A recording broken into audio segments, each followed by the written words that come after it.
Good morning to all of you. मैं doctor Neeru Sain health healing centre Delhi की तरफ से आप सबका हार्दिक स्वागत करती हूँ। साथियों, आज के समय में जो प्रॉब्लम्स, जो हेल्थ इश्यूज हम लोग फेस कर रहे हैं, उसके लिए आप सबको अपनी सोच को पॉजिटिव करना बहुत ज़रूरी है, क्योंकि जब तक आपकी सोच पॉजिटिव नहीं होगी आप प्रॉब्लम से नहीं लड़ पाएंगे। हम इतनी सारी समस्याओं को फेस कर रहे हैं कि उन समस्याओं का हल निकालते निकालते हम अपने आप को कहीं ना कहीं बहुत ज़्यादा हराश महसूस करते हैं। बहुत ज़्यादा हमारे अंदर ये नेगेटिविटी आ जाती है कि अब क्या करें। तो आपको बहुत ज़्यादा ज़रूरत है अपने आप को पॉजिटिव करने की, अपनी सोच को पॉजिटिव करने की, क्योंकि जो पॉजिटिव एनर्जी आपके अंदर से आपके माइंड को पहुंचती है वो ज़्यादा इम्पेक्ट करती है आपकी किसी भी समस्या से लड़ने के लिए। तो जो अभी पोजीशन बनी हुई है देश दुनिया में, उसके लिए सबसे ज़्यादा ज़रूरी जो है वो सबसे पहली टिप यही है कि आपको अपने आप को पॉजिटिव करना होगा। और पॉजिटिविटी के साथ आप कुछ ट्रीटमेंट्स हैं जिनको फॉलो करेंगे अगर, तो आपको बहुत जल्दी और बहुत अच्छा रिजल्ट मिलेगा। अब मैं आपको बताना चाहूँगी कि आज की स्थिति में जो सबसे बड़ी समस्या हम लोग फेस कर रहे हैं वो है फीवर।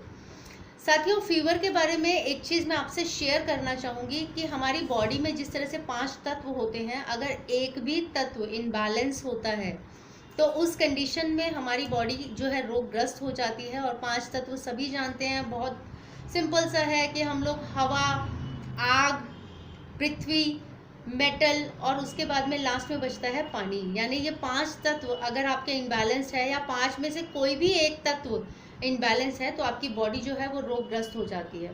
तो आपको क्या करना है कि आपको इन 5 तत्वों को बैलेंस करना है। बैलेंस कैसे करेंगे? प्रकृति के जितने पास रहेंगे 5 तत्व उतने ही बैलेंस रहेंगे, लेकिन वो आज के टाइम में पॉसिबल नहीं हो पा रहा है। हम लोगों का शेड्यूल, हम लोगों का खान पान, हम लोगों की एटमॉस्फेयर, हम लोगों का लाइफस्टाइल, ये सारी चीज़ें बैरियर हैं उन 5 तत्वों के इनबैलेंस्ड होने में।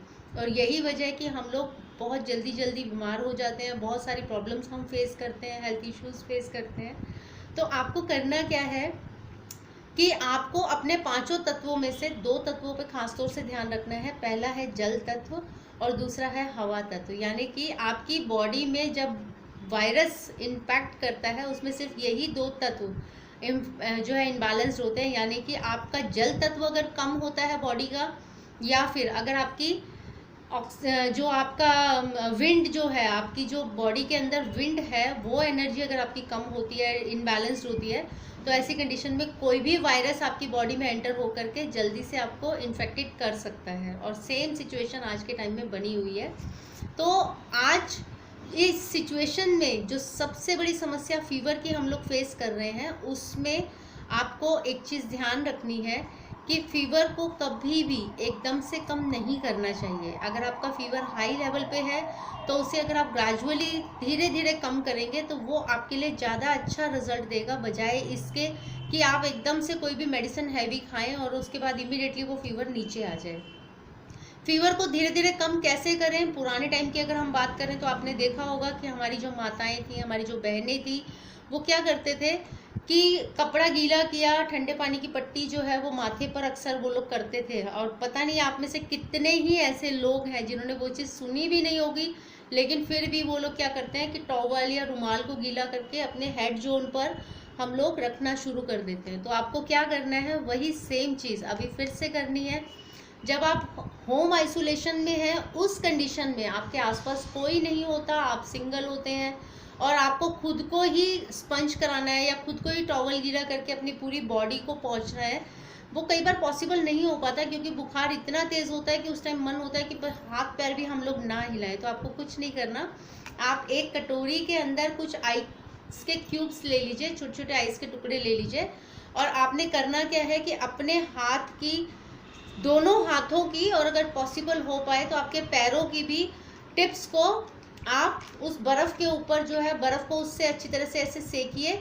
जब आप बर्फ़ से सेकेंगे अपनी उंगलियों की टिप्स को, जब आप बर्फ़ से सेकेंगे तो धीरे धीरे करके आपका जो फीवर है वो कम आना शुरू होगा। अब आपका शायद क्वेश्चन ये होगा कि हम टिप्स को ही क्यों सेकें? बर्फ़ तो हम कहीं पे भी बॉडी पे यूज़ कर सकते हैं, लेकिन आपको मैं बहुत इजीली बताना चाहूँगी कि जब हम बहुत ज़्यादा फीवर में होते हैं तो हमारा मन नहीं होता कि हम हाथ पैर हिलाएं या हम लोग कुछ और एक्टिविटी करें। तो उस कंडीशन में हमारा जो हाथ की जब हम लोग बात करते हैं, जिन लोगों ने सुजोग के बारे में सुना है, सुजोग एरिया में हमेशा हमारे थंब के अंदर हमारा हेड जोन आता है, और यहाँ पे ये जो हिस्सा है, टिप जो है इसकी, ये टिप आपकी ये हेड एरिया है। और इस हेड एरिया को जब हम बर्फ़ से ठंडा करते हैं तो वही सेम काम करती है जो हम लोग रुमाल बर्फ़ के पानी में गीला करके माथे पे, फोरहेड पे, हेड पे रखते हैं। सेम वही चीज़ हम सिर्फ यहाँ पे करेंगे तो भी हमें उसका रिजल्ट मिलता है। और साथ ही साथ आपकी जानकारी के लिए बताना चाहूँगी, एक थ्योरी होती है इंसेक्ट कॉरस्पॉन्डेंस थ्योरी। जब हम उसकी बात करते हैं तो सिर्फ इतनी सी फिंगर के अंदर ही हमारी पूरी बॉडी होती है, और हर उंगली के अंदर अपनी पूरी बॉडी होती है। तो जो हमारा जो टिप ऑफ द फिंगर है, this is the head zone of our body, अगर हम लोग इंसेक्ट थ्योरी की बात करते हैं। और सुजोग थेरेपी में थंब एरिया आता है। तो जब हम लोग बर्फ़ से इस हिस्से को सेकते हैं तो हमारे हेड का ये वाला हिस्सा जो है वो ठंडा होना शुरू होता है, और जिससे हमारी हाइपोथैलेमस जो है वो हमारे जो फीवर है उसको बैलेंस करती है, जिससे हमें जो है जल्दी एकदम से बुखार हमारा कम ना होके धीरे धीरे करके हमारा बुखार कम होता है। उसके बाद हमें क्या करना है, हमारे पास एक ब्लैक स्केच पेन अगर है या कोई भी पेन है ब्लैक कलर का, कोई भी मार्कर हो सकता है आपके घर में, आप वो ले लीजिए। और आपने क्या करना है कि आपने टिप ऑफ द फिंगर के ऊपर एक इस तरह से डॉट बनाना है, और सिर्फ इसके ऊपर नहीं बल्कि हर फिंगर के टिप पे आपको 10 की 10 फिंगर्स की टिप पे आपने ये डॉट इस तरह से मेक करना है। और ये डॉट मेक करने का मतलब ही ये है कि आपके फीवर को धीरे धीरे हम कम कर रहे हैं। इसके साथ आप एक काम और करेंगे, वो क्या है आपका, क्योंकि कॉरस्पॉन्डेंस की बात करते हैं, जब हम लोग मेरिडियन की बात करते हैं, मेरिडियन शब्द हो सकता है आप में से बहुत कम लोगों ने सुना हो, या हो सकता है बहुत ज़्यादा लोगों ने सुना हो, लेकिन कुछ कम लोग ऐसे भी हो सकते हैं जिन्होंने इस शब्द को सुना ही नहीं हो। तो उनके लिए मैं बताना चाहूँगी कि हमारे पूरे शरीर के अंदर 72,000 वेन्स हैं, और 72,000 वेन्स को जब हम लोग एक एक नस को निकाल के, एक एक वेन को निकाल के आप साफ नहीं कर सकते, तो हमारी बॉडी के अंदर कुछ एनर्जी के ऐसे फ्लो होते हैं जो कि एक्यूप्रेशर की तरफ से मतलब उसमें एक्यूप्रेशर फील्ड में उनको मेरिडियन कहा जाता है। और वो उस पर जब हम लोग प्रेशर देते हैं तो प्रेशर देने से उस पूरे मेरिडियन के अंदर कोई भी दिक्कत कहीं पर भी आ रही है तो उस कंडीशन के अंदर उसको प्रेशर दे करके हम लोग ठीक कर सकते हैं। तो आपने क्या करना है, हमारी जो स्मॉल इंटेस्टाइन है, हमारी पूरा जो, क्योंकि फीवर जो जनरेट होता है वो हमारी स्मॉल इंटेस्टाइन की गर्मी की वजह से होता है। वहाँ पे जब हीट का लेवल बहुत ज़्यादा बढ़ जाता है, ऐसी कंडीशन में फीवर ज़्यादा होता है। उसका कारण ये है कि हमारी जो स्मॉल इंटेस्टाइन है वो सबसे लंबा एरिया है, और आप भी जानते हैं कि हमारे पेट में जठराग्नि है, क्योंकि जो छोटी आंत है, स्मॉल इंटेस्टाइन है, वो करीब करीब 6 मीटर लंबी है, यानी लगभग 23 फीट लंबी। और इतने बड़े एरिया, इतने बड़े ट्रैक को क्रॉस करने में भोजन को टाइम लगता है। वहाँ पे जठराग्नि तेज़ होती है जिसकी वजह से वो हजम होने में हेल्प करती है। तो आपने क्या करना है, आपने अपनी एसआई मेरिडियन यानी कि स्मॉल इंटेस्टाइन का मेरिडियन जो है वो आपकी इंडेक्स फिंगर में मिडल फिंगर की तरफ नेल के बाहर वाले कॉर्नर से लेकर के और नीचे तक आपने एक लाइन डालनी है, जिसको कि एसआई मेरिडियन हम लोग कहते हैं। और ये लाइन ब्लैक कलर से आपने ऐसे लंबी लाइन लगा के छोड़ देना है। दोनों ही हाथों में लगानी है आपको, राइट और लेफ्ट में। मिडल फिंगर की तरफ लगानी है, ये आप ध्यान रखेंगे, इसमें कोई भी गलती आपसे नहीं होनी चाहिए। जब आप ये अप्लाई करेंगे, इससे आप देखेंगे कि आपका फीवर जो है वो धीरे धीरे करके कम आ रहा है। आप एक और इन सब चीज़ों के लिए आप डॉक्टर प्रिस्क्रिप्शन ज़रूर फॉलो करें, आपको उसके लिए मैं मना नहीं करूँगी, लेकिन उसके साथ आप इसको अप्लाई करें तो ये आपको बहुत अच्छा रिजल्ट देगी। एक काम और भी आप कर सकते हैं यूजुअली, कि आप कलर थेरेपी के साथ साथ सीड थेरेपी भी इस्तेमाल कर सकते हैं फीवर के लिए। और उसके लिए आपको बहुत छोटा सा काम करना है। अगेन आपको चलना है अपने किचन की तरफ, जिसमें आपकी किचन से आपको क्या चाहिए, वही फिर मेथी दाना, और मेथी दाने की एक हम लोग पट्टी बनाएंगे। मेथी दाना आप सभी जानते हैं, छोटे छोटे दाने रहते हैं जो कड़ी में तड़का लगाने के लिए आप इस्तेमाल करते हैं।